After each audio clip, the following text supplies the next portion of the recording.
Most weekends I go for a walk or a small hike, just, I guess, to clear my head. And usually at some quiet spot, I pull out my notebook, write down whatever's been on my mind. Today I ended up writing about what these last 6 years in Japan have really taught me. 6 years. Man, sounds crazy. The person that I was when I arrived here and the person that I am right now are just so different. And so today I want to share all the lessons that Japan have taught me, or at least the most important ones. Not the obvious stuff, the deeper lessons. The kind that come from feeling lost, starting over, and slowly, very slowly figuring things out. Look, I'm not claiming to have it all figured out, but I wanted to share a few thoughts that helped me make sense of things, in case they resonate with someone out there going through their own version of this. So if you're curious about what living in a completely different place can teach you about yourself, this is for you. I ended up writing 7 points down and allow me to share them with you. For each lesson, I will at least try to break them down with what I realized, what I used to believe, what Japan has taught me, and why it matters now. The first thing that I wrote is, not belonging was the start of my freedom. Over time, and frankly speaking, pretty fast, when you live in Japan, you will realize that you will never be Japanese. It doesn't matter how hard you're gonna try. A lot of people that have been here for a while, they will also make sure to tell you that. And to me, I don't know, maybe it's because I always struggled to belong in my life, but when they told this to me, it didn't necessarily stop me. I know that I used to think that belonging was the goal and belonging was, the sense of fitting in and happiness and safety. But life in Japan really taught me the opposite. Not belonging really gave me space to think on my own and fully embrace being myself. I stopped trying to fit in, and I really started to stand out. And why this matters is that now, thanks to living in Japan, I see not belonging as a true gift.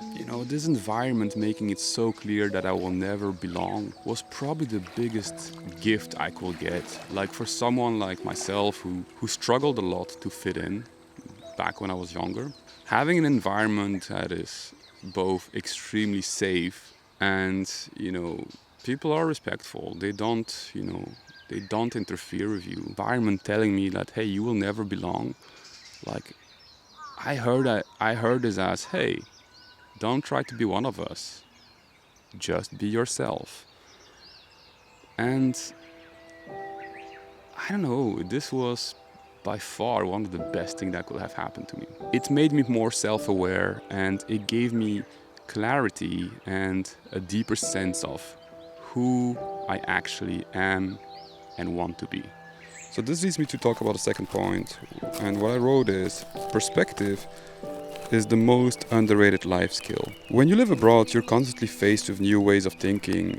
Things you thought were normal are suddenly different, and they force you really to ask yourself, like, why do I think the way I do? I thought I was thinking for myself, but really I was just absorbing all the things that are being said around me. And when you don't expand much your comfort zone, you don't really question much. And so you start really lacking perspective, and this lack of perspective, at least for me, I remember often feeling offended and being in conflicts with people because I thought that they were, just against me. And the reality is, what Japan really made me realize that is everything is perspective. And being in the culture so different from my own really forced me to step back and realize that people never do or say anything really to offend you, right? They just have a different perspective of the world, and they just see the world differently. Once I started to look at situations through other people's eyes and understand that everything is just perspective, it changed everything for me. Like, I started handling way better conflict. I mean, I have to say, at this point of my life, I don't think I take anything personally anymore. It just helps you so much with, conflict management, relationships, and overall just inner peace.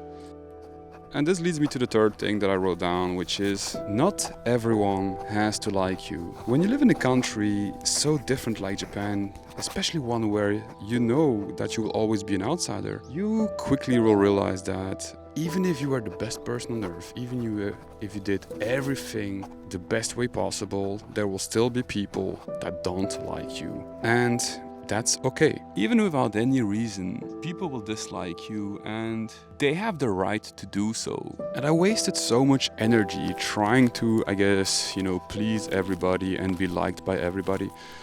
And here's what I realized is that people who will not like you, let's just call a cat a cat.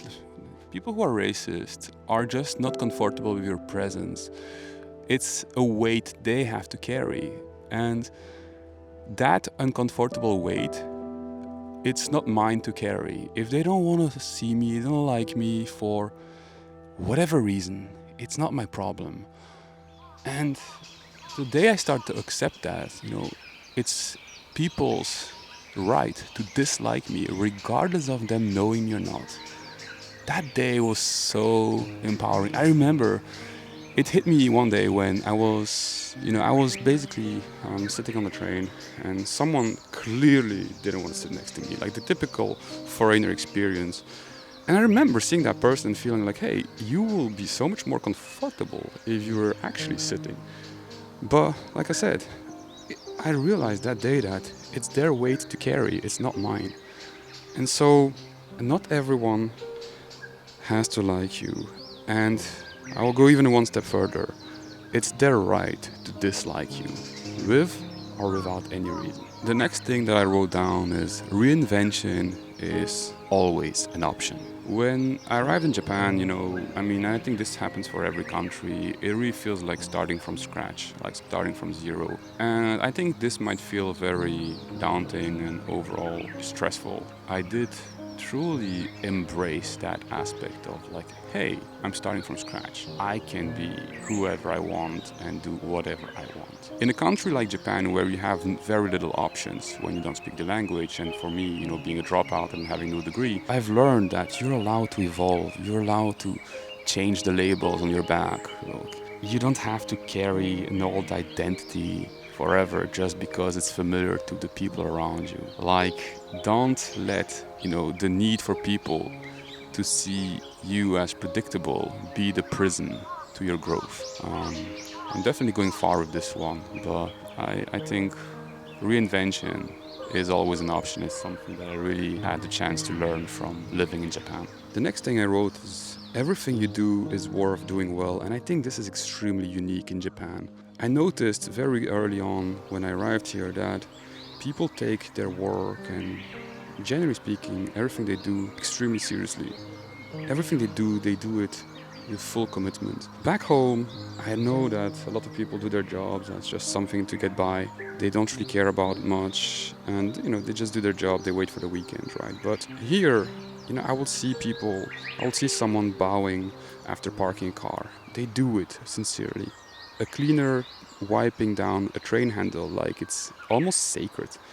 I watched street workers organize cones like they're painting a masterpiece, or they just take so much care and pride in the job that a lot of times I used to overlook. And this really made me rethink everything. At this point of my life, I try to approach everything with intention. Even the small stuff, even this YouTube channel, I just do it as well as I can. Because how you do anything is really how you will do everything. Showing up fully ready to give it your all, even for things that seem unimportant, it changes how you feel about yourself and how others experience you. It changes the way you will experience life.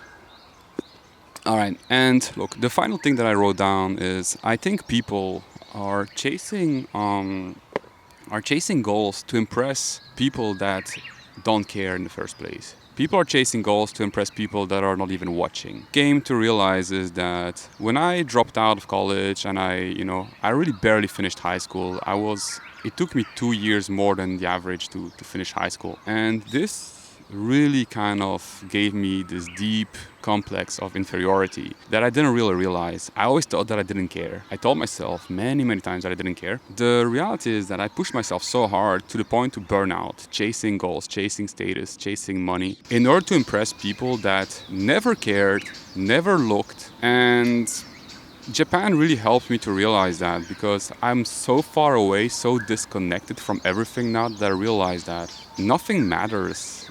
You're just supposed to be happy, do something you're proud of, and give it your other best. And at this point of my life, all I care about is really doing things that I enjoy, I feel proud of, and I believe can have an impact. I don't chase goals anymore to impress people that don't care, that don't watch. And look, if you're still here, I understand that not everyone has, the privilege and opportunity to live in Japan and acquire those lessons, maybe. But here's my gift, and I highly recommend it to anyone out there. There's a book called The Courage to Be Disliked. I highly recommend anyone to read it.